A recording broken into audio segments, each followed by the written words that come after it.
and wonderful group got together and did the backpacks today, and those will be distributed to the schools. And it's a wonderful work that Jason and Serena have brought before the congregation. They've done that a while ago, and then Jan taking charge of that, and everybody helping. It's just a wonderful work. We do wonderful works here, don't we? The ladies' greeting cards and so many other things. And we got to just keep doing that and never get comfortable, and always want to just go strive to serve.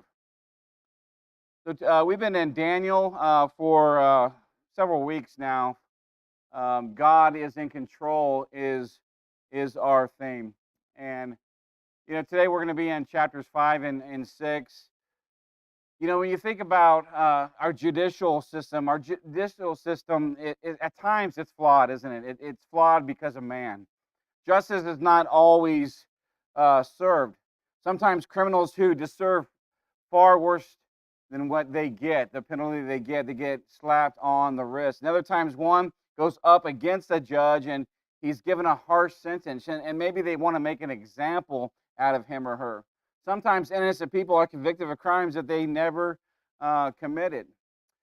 But when you look at God, God is always in control, and God is our righteous judge.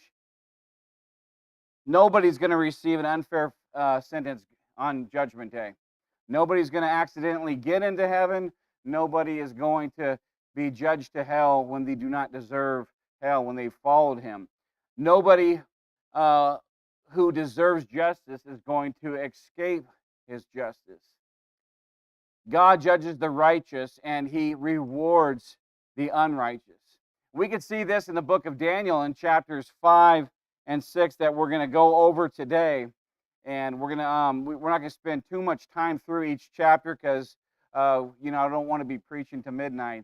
I think I'd be preaching to myself. But we're going to look at chapter 5 and how God deals with the Babylonian Empire and King Belshazzar. And in chapter 6, we're going to see how he delivers Daniel and he rewards Daniel. Beautiful chapters. If you have not read them, please read them on your own time.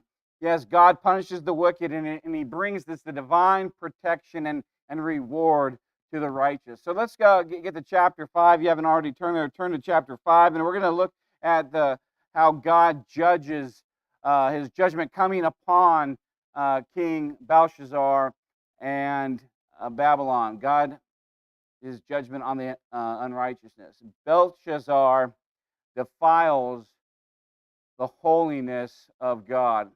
Let's read chapter 5, 1 through 4 together. Belshazzar the king held a great feast for 1,000 of his nobles, and he was drinking wine in the presence of the 1,000. When Belshazzar tasted the wine, he gave orders to bring the gold and silver vessels with Nebuchadnezzar, his father, had taken out of the temple which was in Jerusalem, so that the king and his nobles, his wives, and his concubines might drink from them. Verse 3, when they brought the gold vessels that had been taken out of the temple, the house of God which was in Jerusalem, and the king and his nobles, his wives, and his concubines drank from them, they drank the wine and praised the gods of gold and silver, of bronze, iron, wood, and stone.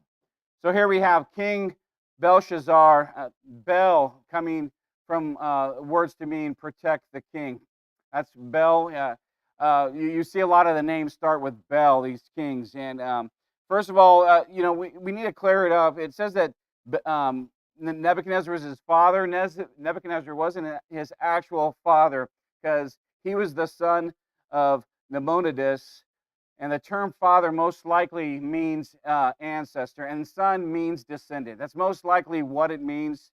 I can't say that with 100% accuracy, but that's most likely what it means. It wasn't his actual father. Now, we look at this, he's having a feast here, and according to the Babylonian Chronicles, this feast took place October 12th, 539 BC. And we look at Cyrus of Persia. He had his troops coming to attack Belshazzar and Babylon, and he's going to come, and you look at it and he's unprepared. He's having a feast.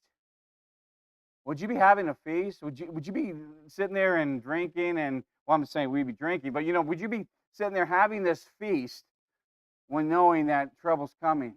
They're going to come attack you. We do not really know what this feast was for, why they were having this feast. And there's been many suggestions from people. Maybe it was they're having a feast to lift their morale. They knew it was coming. Let's just get ready. Maybe it's because it was their last party before they're going to be conquered and overtaken. Bye-bye Babylon, right? Maybe that's why they're having it. Maybe it's a feast to celebrate. Maybe it's a feast that he knows they're going to be able to stand. They're going to be able to withhold him. Herodotus, in his histories, this historian stated there was a festival going on, and they continued to dance and enjoy themselves until they learned the news the hard way. Yes, the Persians, they came in and they invaded, and they were caught napping. Actually, they were caught partying. They weren't prepared. They weren't ready. And it was their destruction. Others have wrote about this festival also, but Belshazzar, he gave orders to take the holy vessels out of the temple. And that's defilement, isn't it? Defilement. And you think about it, that may be a character issue, but if you think about it, the wine helped. The wine helped him do that. We're not going to blame it on the drinking, but the wine helped. It was stated that he was under the influence. Maybe he was tipsy. Maybe he was feeling the effects that what that word means. But we could say maybe most likely he was drunk. Most likely his judgment was impaired. But whatever it was, it helped him to be influenced in a negative way, which he was caught unprepared as a leader, as a king. Nebuchadnezzar had already made this mistake by defiling the one and true God, and he gave himself and he led the people into idolatry. Nebuchadnezzar already did it, and so he doesn't learn, right? He follows his lead. However, when we think about King Nebuchadnezzar, at least he showed respect for God of Israel. He placed his treasures in the temple of his God. When a nation was conquered, the treasures from the country, the sacred treasures that they have, they were treated with honor and with respect. But Belshazzar and others did not do so. Look at verses 3 and 4 of our text. They brought the gold vessels that had been taken out of the temple, the house of God, which is in Jerusalem, and the king and his nobles, his wives and his concubines, drank from them. They drank the wine and praised the gods of who? Of what? Gods of gold and gods of silver and bronze and gods of iron and wood and stone. Yes, defilement. This is sacrilege. This brought God's judgment upon Belshazzar and Babylon. Now look at verse 5. Verse 5 says, suddenly the fingers of a man's hand emerged and began writing opposite the lampstand on the plaster of the wall of the king's palace. And the king saw the back of the hand that did the writing. Imagine seeing that, sitting there seeing that. And one can say, well, yeah, they were drinking. It must have been imagined. It was a delusion. It wasn't real. It was just them in a drunken stupor, and they saw this. No, notice the following verses that prove that this was not a delusion. Look at verses 7 and 8. 7 and 8 say, the king called out aloud to bring in the conjurers, the Chaldeans, and the diviners. The king spoke and said to the wise men of Babylon, any man who can read this inscription and explain its interpretation to me shall be clothed with purple and have a necklace of gold around his neck and have authority as a third ruler in the kingdom. Then all the king's wise men came in, but they could not read the inscription or make known its interpretations to the king. Now drop down to verse 15. Verse 15 says, just now the wise men and the conjurers were brought in before that they might read this inscription and make its interpretation known to me, but they could not declare the interpretation of the message. Yeah, nobody can interpret this message, this handwriting on the wall. Only Daniel could. And we could see by reading these scriptures, this was real. This happened. This was a real event. We've heard the phrase, you've seen the writing on the wall. Basically, something's bad's about to happen. Something bad is going to happen to Belshazzar and happen to the Babylonian Empire. Notice verse 25. Daniel gives the meaning. He says, now this is an inscription that was written out. Mina, Mina, Tekal, Upharsin. I think that's how to pronounce it. I don't know Hebrew. But Mina, the verb there, Mina, meaning to number. And we get to verse 26. And verse 26 is going to describe what this is. It gives the interpretation. God has numbered your kingdom and put an end to it. Verse 27. Tekal. You have been weighed on the scales and found deficient. You've been found wanting. Perez. Your kingdom has been divided and given over to the Medes and the Persians. He's saying you've been judged. You're in unrighteousness, giving yourselves to idols, defiling God and defiling what is holy. That's brought you to an end. And because of this, Belshazzar and Babylon face that destruction that is coming. And we see that Belshazzar, he is afraid, isn't he? He's actually, a better word would be he is terrified. Afraid's too light of a word. He is terrified. Look at verse 6. Then the king's face grew pale, and his thoughts alarmed him, and his hip joints went slack, and his knees began knocking together. You think about it, must have been quite a scene to see the king, see this king, this powerful king over a powerful empire. His face changes colors. His face gets pale. The greatest king up to this point in history. And it's capital Babylon. Great Babylon. And here its leader, his face turns pale like he's seen a ghost. And he was terrified, and he was shaking so bad that his knees were literally knocking together. If he was drunk no more. That sobered him up pretty quickly, didn't it? Look at verse 30 and 31 of our text as we drop down. It says that same night, Belshazzar, the Chaldean king, was slain. So Darius the Mede received the kingdom at about the age of 62. Yes, King Belshazzar is no more. He's died. And now the Persian and the Medes, that empire takes over. They take over in verse 31. God judges the unrighteous. We must remember that. We walk that way. He's going to judge us.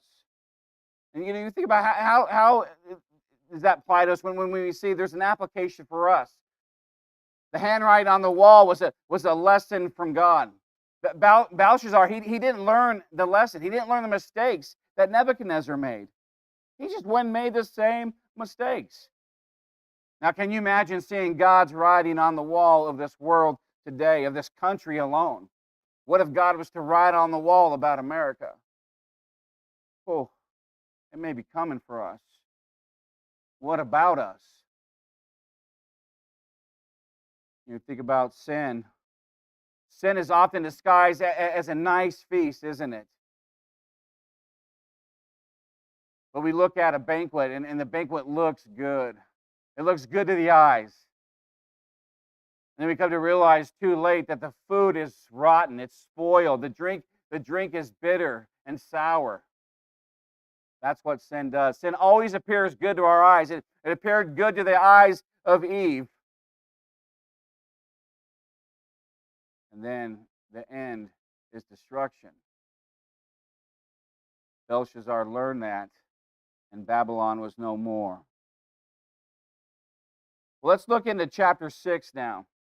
Get into chapter 6, and God protects and rewards the righteous. See, Daniel was faithful to the king, but more importantly, Daniel was faithful to his God.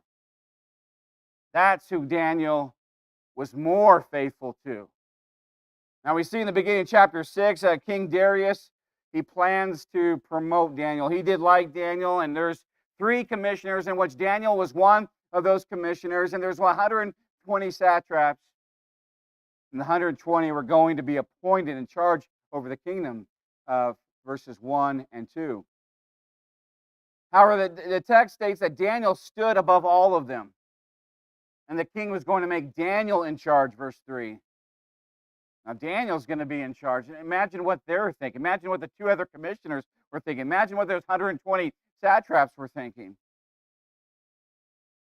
They weren't happy, were they? I could see they're jealous, and they're envious of Daniel, of his favor of the king.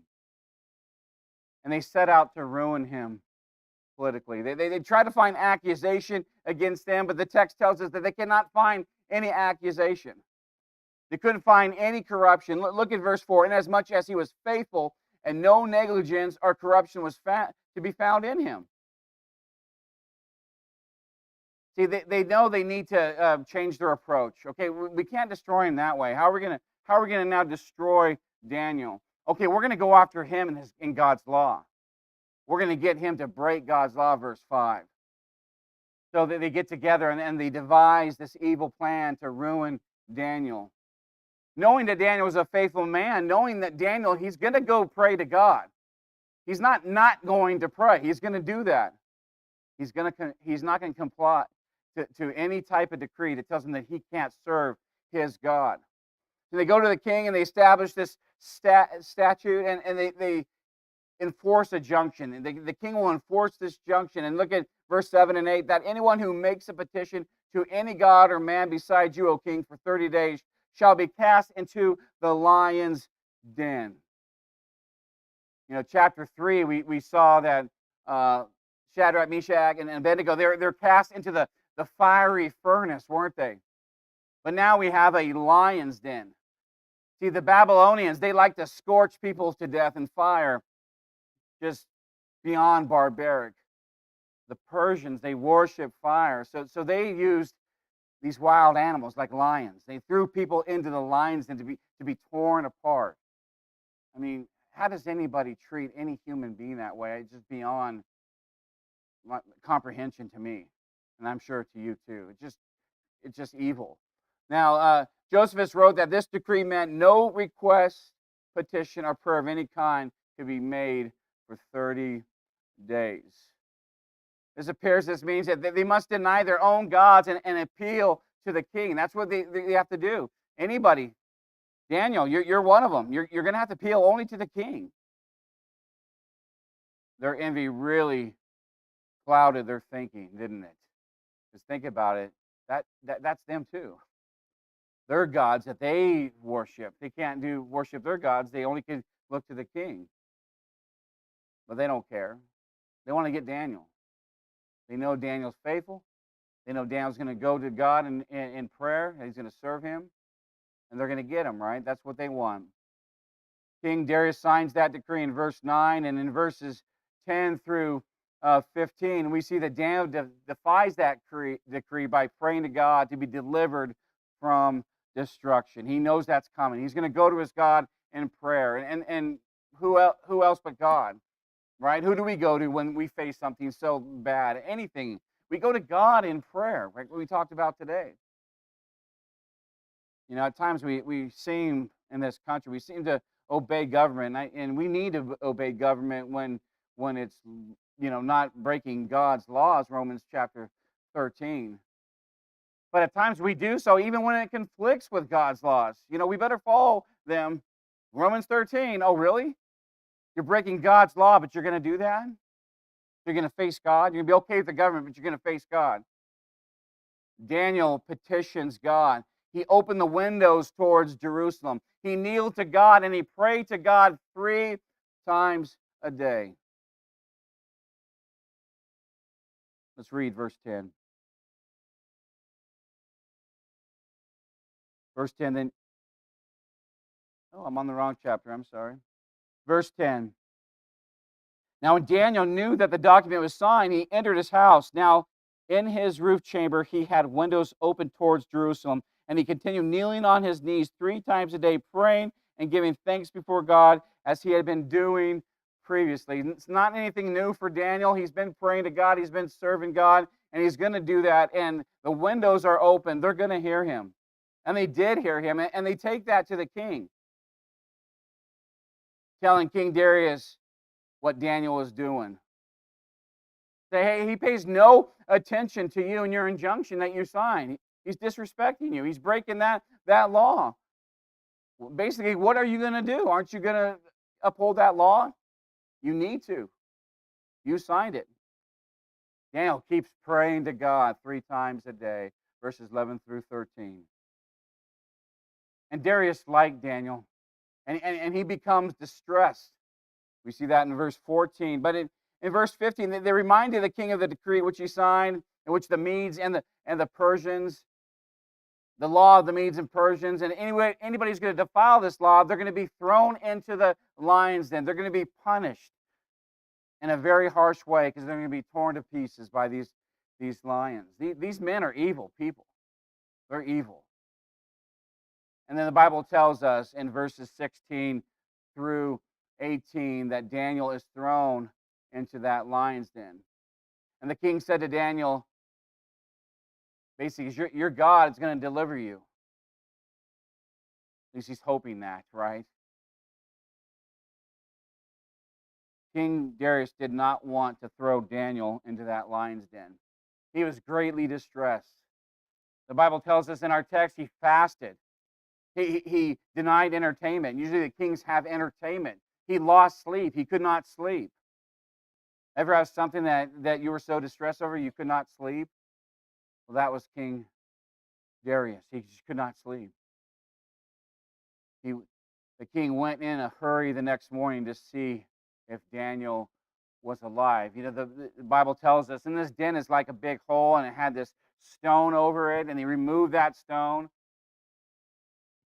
And Daniel is delivered from the lion's den. Look at verses 20 through 22. When he had come near the den to Daniel, he cried out with a treble voice. The king spoke and said to Daniel, Daniel, servant of the living God, has your God, whom you constantly serve, been able to deliver you from the lions? Then Daniel spoke to the king, O king, live forever. My God sent his angel and shut the lion's mouth, and they have not harmed me, inasmuch as I have found innocent before him. And also toward you, O king, I have committed no crime. And King Darius was happy, and he ordered Daniel to be removed out of that. Verse 23. There is only one explanation why Daniel was saved. Only one. Look at the second part of verse 23. So Daniel was taken out of the den and had no injury, whatever was found on him. Why? Yeah, because he had that word, because he had trusted in his God. He trusted God. He kept praying to God to deliver him. He ignored that decree. He wasn't going to follow that decree, even if it meant that he was going to be killed, and he was going to be killed in a brutal way. I always imagine, what would I do? I would like to stand before you and say, I'll go to my death. And I really believe that I would. But we could say that. If we're not careful, we could end up denying God because we don't want to die. We got to think about, though, where do we go when we die, when we're faithful? That's what we have to think about. And then the very accusers of Daniel were put to death. They were thrown in. And what a story. What about us? How does that apply to us when we think about what's our lion's den? Have we faced a lion's den so far? Yeah. Most of us who have lived, we've faced the lion's den, and we may face even more of one down the road. Think about that. What are we going to do when we face our lion's den? How are we going to respond? You know, there are going to be people who are going to hate you for who you are. Jesus says that. He says they hated me first. They're going to hate you because they hated me first. They're going to hate you because you want to do what's right. What did Daniel do? He went and prayed to God, and they hated him for it. Well, they hated him because they were jealous, too. They're envious. So they knew he was going to go to God in prayer. But they knew Daniel was a righteous man, and they did not like that. Daniel kept praying to him, and then the Bible tells us he was delivered because he trusted in God. We will always be delivered. It doesn't matter if we die. If it's a situation, I pray that never comes to us. I pray that we can all live long, prosperous lives and serve God and then go to heaven when the time is right. But we have to trust in him. That's the most important thing, is to put our trust in God. When we are faced with our lion's den, do not be terrified. Go to God in prayer. And the Bible tells us that God delivers and rewards the righteous. You think about, does he love Daniel more than he loves you? No, he does not. He loves Daniel just as much he loves us. He loves us just as much as he loves Daniel. He loves everybody in this room just as much as all of us he loves. Just remember that. Trust in him. We're going to face our lion's den, and do not allow any type of problem that comes your way.